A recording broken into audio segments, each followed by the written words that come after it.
News में आपका स्वागत है। मैं मनोज। लगातार हर बड़ी खबर पर हमारी पैनी निगाहें रहती हैं। हम लगातार प्रत्याशियों पर भी निगाहें रखते हैं और जिला प्रशासन के द्वारा जहां जहां कार्य होता है उस पर भी, ताकि आप लोग तक सही सूचना पहुंच सके। हमारे साथ जिला सूचना जनसंपर्क उप निदेशक नागेंद्र कुमार गुप्ता हैं, जो जिला सूचना जनसंपर्क प्रभारी भी हैं। और दरभंगा जिले में जो 2 चरण में चुनाव होने हैं 10 विधानसभा के लिए, उसकी हर एक तैयारी का पूरा निगाहें रखते हैं एवं मीडिया को हर जानकारी को उपलब्ध कराते हैं। हमारे साथ नागेंद्र कुमार गुप्ता जी, अब दरभंगा में लगातार 10 विधानसभा में चुनाव होने हैं और ये कोरोना संक्रमण को लेकर के पहला चुनाव हो रहा है, तो सबसे पहले किस तरह आपने एहतियात कदम उठाया? देखिए, इस वर्ष विधानसभा आम निर्वाचन 2020 जो कराया जा रहा है, उसमें भारत निर्वाचन आयोग द्वारा कोविड-19 को लेकर के बृहद गाइडलाइन जारी की गई है और जिसके तहत यहाँ के जिला निर्वाचन पदाधिकारी हमारे डॉक्टर त्यागराजन SM द्वारा भी सारी तैयारी पूरी कर ली गई है। पर विशेष ध्यान दिया जा रहा है, सभी मतदान केंद्रों को सैनिटाइज करवाया जाएगा। इसके लिए पंचायत स्तर पर किसान सलाहकारों की प्रतिनियुक्ति की गई है और वे ठीक मतदान तिथि के 1 दिन पूर्व मतदान केंद्रों को सैनिटाइज कर देंगे। मतदाताओं की सुरक्षा के लिए खास व्यवस्था की गई है। प्रत्येक मतदान केंद्र के प्रवेश द्वार पर एक ANM या आशा प्रतिनियुक्त रहेंगी। उनके हाथ में एक इंफ्रारेड थर्मामीटर रहेगा, जिसको हम लोग थर्मल स्कैनर कहते हैं। जिस मतदाता का तापमान 100.4 डिग्री फ़ारेनहाइट से अधिक होगा, उन्हें वहाँ पे रोक दिया जाएगा, 10 मिनट बैठाया जाएगा। कभी कभी ऐसा भी होता है कि जब धूप में हम आते हैं तो तापमान बढ़ जाता है, तो ठंडा में बैठा करके पुनः उनके तापमान लिया जाएगा और देखा जाएगा कि तापमान कम है कि नहीं।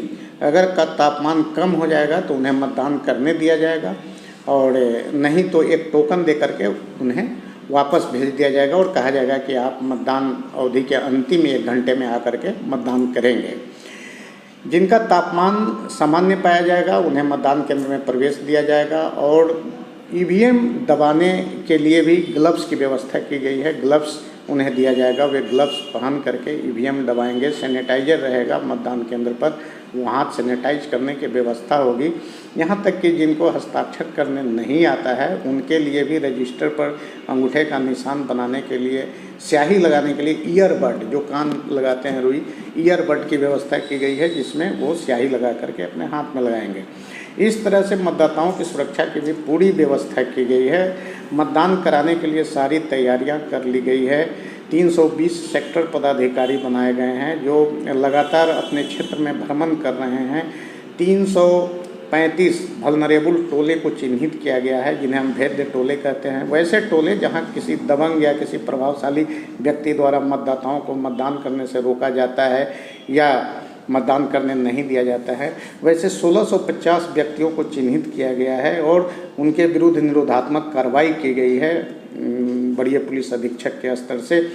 वैसे आपराधिक छवि के व्यक्ति जिनका आपराधिक इतिहास रहा है, वैसे भी 95 लोगों को चिन्हित करके उन्हें क्षेत्र बदर किया गया है। क्षेत्र बदर में होता क्या है कि एक थाने का अगर वह रहने वाला है तो उसे दूसरे थाने में प्रतिदिन जाके हाजिरी लगानी है, या तो उसे उस थाने से दूसरे थाने क्षेत्र में रहने के लिए विवश किया जाता है कि आपको इस थाना क्षेत्र में मतदान तिथि तक नहीं रहना है। FST बनाया गया है, SST बनाया गया है, जो अवैध पैसे की आवाजाही को रोकने के लिए, अगर अवैध हथियार है तो उसको रोकने के लिए, किसी प्रकार की जो अवैध गतिविधि होती है उसे रोकने के लिए flying squad team, static surveillance team बनाई गई है। जिले में 30 नाका लगाया गया है। 49 स्तरों पर बैरिकेडिंग की गई है, जहां दिन रात चेकिंग की जा रही है। जितने भी शस्त्र हैं उसको डिपॉजिट करवा लिया गया है। लगभग 1800 व्यक्तियों पर बाउंड डाउन की कार्रवाई की गई है। 8000 व्यक्ति पर 107 की कार्रवाई की गई है। तो इस तरह से भयमुक्त वातावरण में, स्वतंत्र, निष्पक्ष एवं भयमुक्त वातावरण में मतदान करने की भी पूरी तैयारी की गई है। मतदाताओं को नैतिक मतदान करने के लिए भी स्वीप के अंतर्गत लगातार जागरूक किया जा रहा है। PCCP बनाया जा चुका है, पोलिंग पार्टी का गठन किया जा चुका है, उस पोलिंग पार्टी की प्रथम रेंडमाइजेशन हो चुका है। इसलिए मतदान बिल्कुल शांतिपूर्ण वातावरण में कराया जाएगा। और हम मतदाताओं से यही अपील करेंगे कि मतदान करना बहुत ही गर्व की बात है, हमें भारतीय नागरिक होने का एहसास दिलाता है।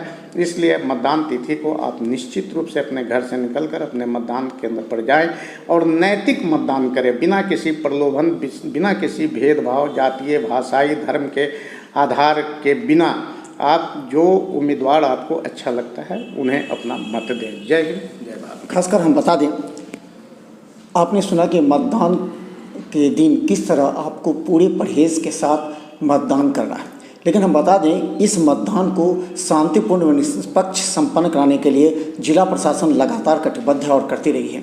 लोगों को जागरूक करना, क्योंकि कोरोना काल में एक भय और डर का वातावरण होता है। इस परिस्थिति में लोगों को मतदान केंद्र पर लाना जिला प्रशासन की सबसे बड़ी चुनौती थी, जिसे पूरा करने के लिए जीविका दीदियों का सहारा लिया गया, जो एक ग्रामीण क्षेत्र से लेकर के शहरी कुशेश्वर स्थान से लेकर के हैं तो शहरी विधानसभा क्षेत्र तक सभी मतदाताओं को जागरूक करने के लिए शपथ दिलाया गया। मेहंदी रचो प्रतियोगिता के लिए आपने जीविका दीदियों का सहारा लिया। जी, उसके लिए स्वीप कोषाम का गठन किया गया है जिला निर्वाचन पदाधिकारी द्वारा, जिसके तहत मतदाताओं को जागरूक करने के लिए बहुत सारी गतिविधियाँ चलाई जा रही है। इसमें साइकिल रैली भी निकाली गई है, मशाल जुलूस भी निकाले जाएंगे, जीविका दीदियों द्वारा प्रतिदिन शपथ ग्रहण भी किया जा रहा है मतदान करने हेतु। और वो आसपास के अपने जो जीविका दीदी हैं उन्हें भी जागरूक कर रही हैं, महिलाओं को जागरूक कर रही हैं। शिक्षा विभाग के द्वारा भी बहुत सारे कार्यक्रम कराए जा रहे हैं। ईवीएम जागरूकता केंद्र जिला परिषद सभागार में खोला गया है, जहां कोई भी व्यक्ति जाकर के ईवीएम से वोट देने की विधि को जान सकता है। तो इस तरह से स्वीप के अंतर्गत बहुत सारी गतिविधियां की जा रही है और जिला निर्वाचन पदाधिकारी के स्तर से भी अपील जारी की गई है जिले के मतदाताओं के लिए कि आप निश्चित रूप से अपना मतदान करें। आपकी सुरक्षा की व्यवस्था जिला प्रशासन द्वारा की गई है। और खासकर बता दें, कल शिक्षक निर्वाचन और स्नातक निर्वाचन चुनाव को लेकर के जिला प्रशासन हाई अलर्ट पर है। इसे लेकर के सभी जगहों को दिशा निर्देश किया है। कल जो मतदान है उसके लिए 5 दरभंगा स्नातक और शिक्षक विधान परिषद का चुनाव कल होना है और इसके लिए सभी प्रखंड कार्यालयों में, खास करके प्रखंड विकास पदाधिकारी के प्रकोष्ठ में, अंचलाधिकारी के प्रकोष्ठ में मतदान केंद्र बनाए गए हैं। स्नातक निर्वाचन क्षेत्र के लिए दरभंगा में 44 मतदान केंद्र बनाए गए हैं, जिनमें 34 मूल और 10 सहायक मतदान केंद्र हैं। और शिक्षक निर्वाचन क्षेत्र के लिए 32 मतदान केंद्र बनाए गए हैं। इसके लिए पोलिंग पार्टी का गठन किया जा चुका है। आप जानते हैं कि इसमें पोलिंग पार्टी में प्रिजाइडिंग अफसर जो होते हैं वो अधिकतर पदाधिकारी होते हैं और इसमें बैलेट के आधार पर बैलेट पर वोटिंग की जाती है और मतदान केंद्र पर एक बैगनी कलर का पेन दिया जाता है, जिससे मतदाताओं को संख्यावाचक में 1, 2, 3 इस तरह से वरीयता प्रदान करते हुए अपना मत अंकित करना होता है। अगर वो प्रथम द्वितीय लिखेंगे तो उनका मत अमान्य हो जाएगा। हिंदी, इंग्लिश या रोमन में क्रमांक में उन्हें अपना मत देना है। इसके लिए पूरी तैयारी की जा चुकी है। आज डिस्पैच किया जा रहा है पोलिंग पार्टी को और इसके लिए जिला नियंत्रण कक्ष भी बनाया गया है अम्बेडकर सभागार में।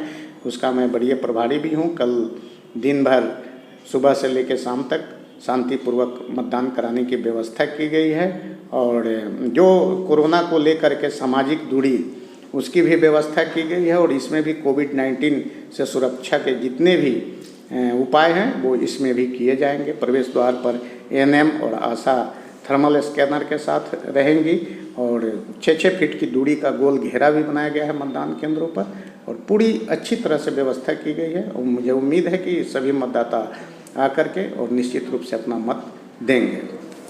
तो हम बता दें, कल शिक्षक निर्वाचन और स्नातक निर्वाचन को लेकर के चुनाव होने हैं।